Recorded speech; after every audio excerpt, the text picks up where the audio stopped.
What's up mga kamoto? Tuesday evening, dito nga pala kami ngayon sa may one of the famous places sa Marigondon, ang hanging bridge nila. Ito yung pinagmamalaki nila. Andito kami ngayon. Sumilip lang kami ng konti ng asawa ko. As in, gala lang ang gala kapag may time. Yan ang lugar. Ang daming taong dumadaan ngayon dito mga kamoto. Ito lang talaga yung sadya namin na mapunta namin itong lugar na ito kasi maraming nagsabing maganda rin, magandang spot daw. Ayan, lugar nila. Malinis pa rin yung ilog nila. Hindi pa yung wala mga masyadong basurang lumulutang. Ayan mga kamoto. Kami maglalakad na pabalik.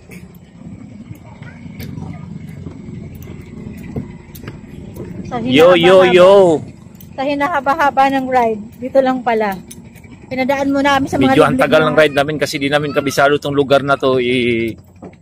Paternate lang pala din yung daan. Umikot pa kami ng paindang papunta, tapos talagang nakaka-excite naman yung trip namin ngayon, kahit medyo natagalan yung pagpunta namin dito, pero hindi namin expected, hindi namin lubos sa isip na madaanan namin yung mga ganung lugar na as in talagang walang katao-taong nakikita, wala kang makikita.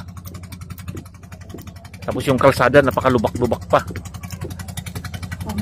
Yan mga kamoto. Nalaglag.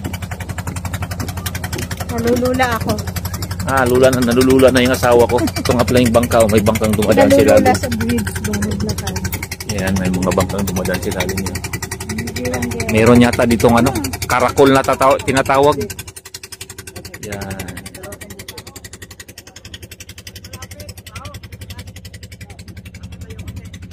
Yan, kapag hindi ka sana dito mga kamoto, talagang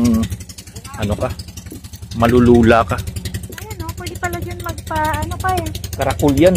Karakol yan? Oo. Floating restaurant. Yan mga kamoto. Parang floating cottage siya, di mo masak. Ang ganda. Nararentahan yan lang.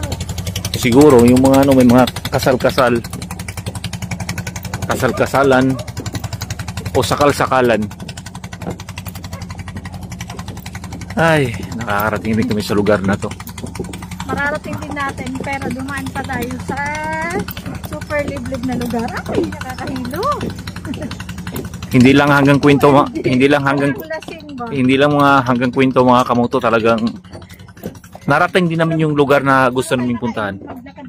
So hanggang dito na lang mga kamoto. See you next time sa vlog ko. Good day sa ating lahat. And stay safe always. Bye bye.